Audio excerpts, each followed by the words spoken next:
मित्रांनो, आज आपण एलिमेंटरी इंटरमिजिएटच्या परीक्षेसाठी मेमरी ड्रॉइंग म्हणजे स्मरणचित्र तर फुटबॉल खेळणारे मुलं आणि फुगेवाला याचं रेखांकन कशा पद्धतीने करायचं आहे ते आज आपण बघणार आहोत। तर चला चालू करूया व्हिडिओ।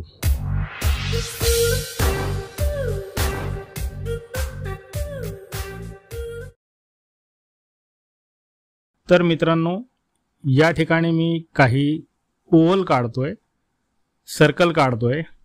तर हे वर्तुळ काढत असताना आपल्याला एलिमेंटरीसाठी फिगर कसे काढायचे आहेत, मानवाकृती कशी काढायची हे आपण बघणार आहोत। तर या ठिकाणी मी एक रेक्टँगल घेतलाय, आयत घेतलेला आहे आणि या आयतालाच आपण इथे त्याचे पाय, तर हा गुडघ्यापर्यंतचा भाग आणि हा खालचा भाग या ठिकाणी आपलं पाऊल येईल। तर अशा पद्धतीने आपल्याला पहिले रफ स्केचिंग करून घ्यायचं आहे।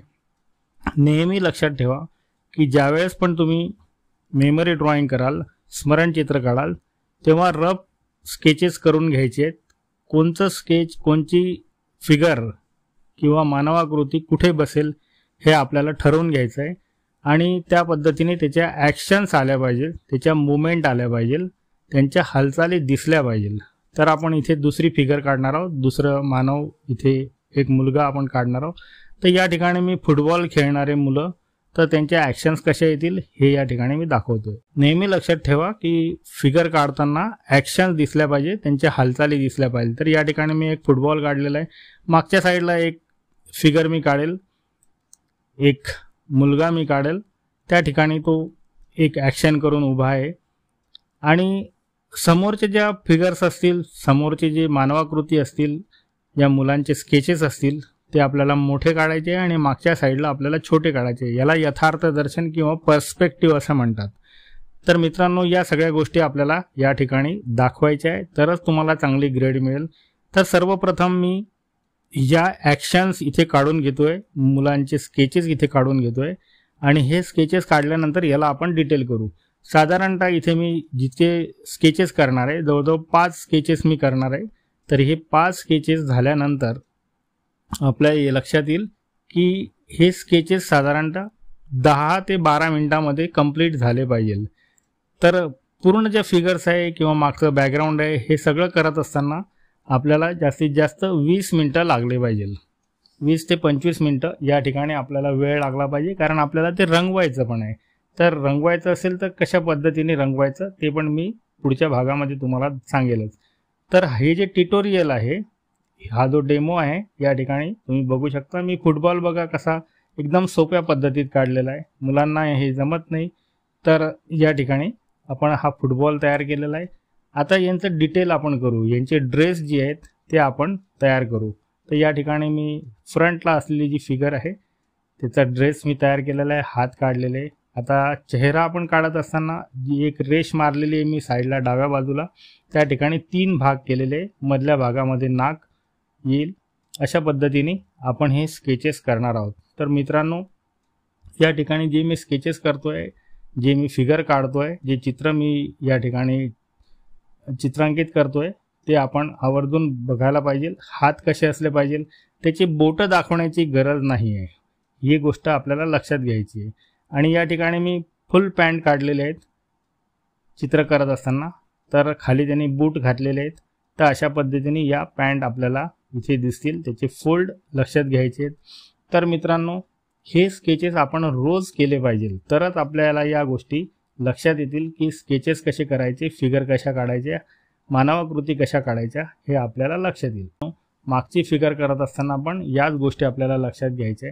तर सगळं ओव्हरऑल जर आपण पेपरवर बघितलं तर मोठे मोठे चित्र यायला पाहिजे, ही गोष्ट आपल्याला लक्षात ठेवायची आहे। मोठे चित्र काढायचे आहेत, त्याच्यानंतर त्यांच्या हालचाली दिसल्या पाहिजे आणि सगळ्या बाजूला चित्र दिसले पाहिजे, आले पाहिजे। एकाच बाजूला जर तुम्ही मानवाकृती काढल्या, ह्युमन फिगर काढल्या, तर त्याला मार्क्स मिळणार नाही, कारण की कंपोजिशन, रचना जी आहे ती आपल्याला व्यवस्थित केली गेली पाहिजे।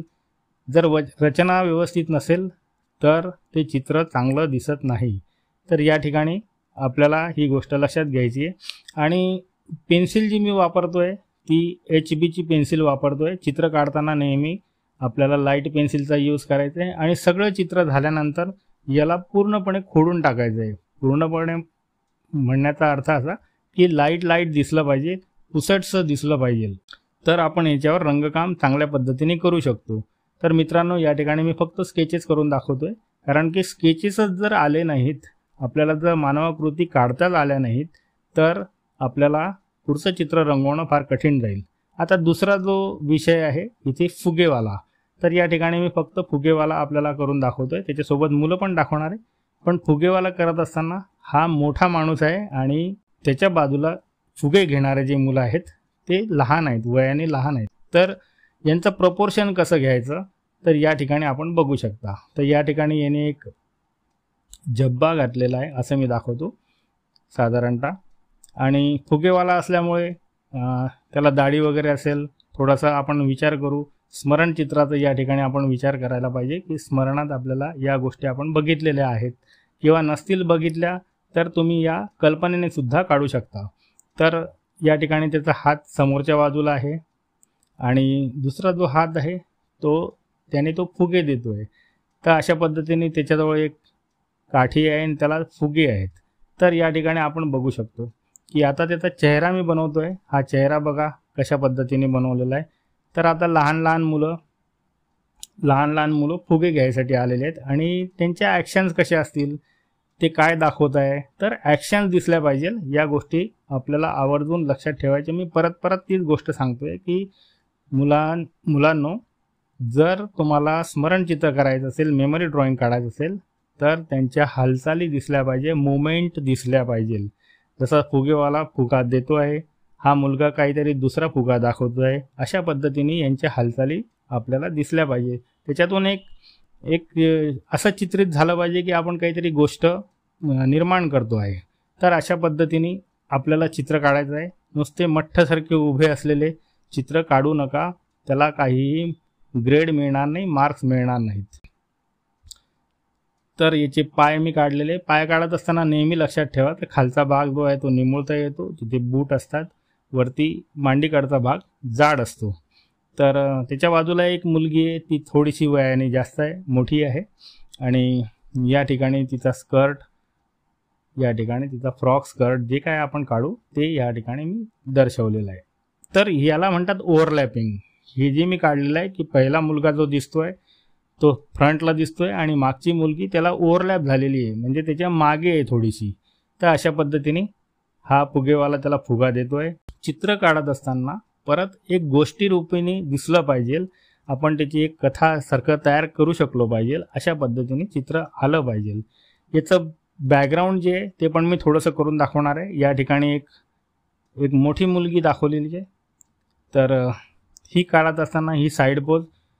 दुसरी गोष्ट, जेव्हा पण चित्र कराल तेव्हा बॅक पोजेस, मागची साईड दिसायला नको, म्हणजे तिथं चेहऱ्याचा भाग कोणता ना कोणता दिसलाच पाहिजे, जसं की नाक आहे, ओठ आहेत.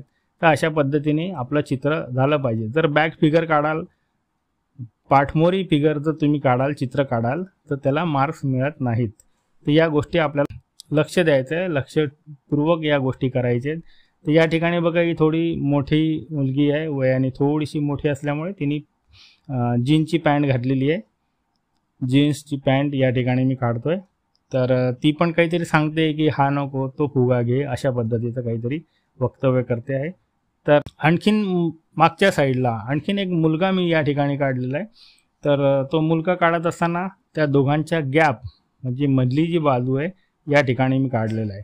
तर लक्षात घ्या, विषय आपल्याला लक्षात यायला पाहिजे की फुगेवाला. तर फुगेवाला एका साईडला घेतलेला आहे, एका बाजूला मी सगळे मुलं घेतलेले आहेत लहान लहान.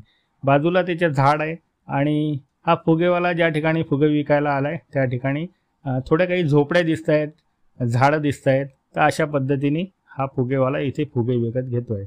तर मित्रांनो, चित्र काढत असताना या सगळ्या स्मरणांनी काढायचे आहेत, आठवणींनी काढायचे आहेत, किंवा बघितलेल्या तुम्हाला आठवत असतील तर त्या काढायचे. त्याला मेमरी ड्रॉइंग असं म्हणतात किंवा स्मरणचित्र असं म्हणतात.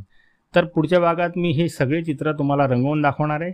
या ठिकाणी मी स्केच पेपर घेतलेला आहे आणि फक्त स्केचेस करून दाखवलेले आहे. तर पुढचे जर तुम्हाला कोणते स्केचेस पाहिजे असतील तर नक्की तुम्ही मला सांगा. विषय कोणते घ्यायचे हे पण तुम्ही मला कमेंट्समध्ये जरूर कळवू शकता. आता या ठिकाणी जो मी प्राणी काढतोय तो कोणता प्राणी आहे हे मला कमेंट्समध्ये जरूर तुम्ही सांगा. की या प्राण्याला काय म्हणतात। तर मित्रांनो, ही गॅप मी भरण्यासाठी या ठिकाणी एक मी प्राणी काढलेला आहे आणि अशा पद्धतीने आपलं हे स्केच म्हणजे ही कंपोजिशन जी आहे हे आपलं कंप्लीट झालेलं आहे।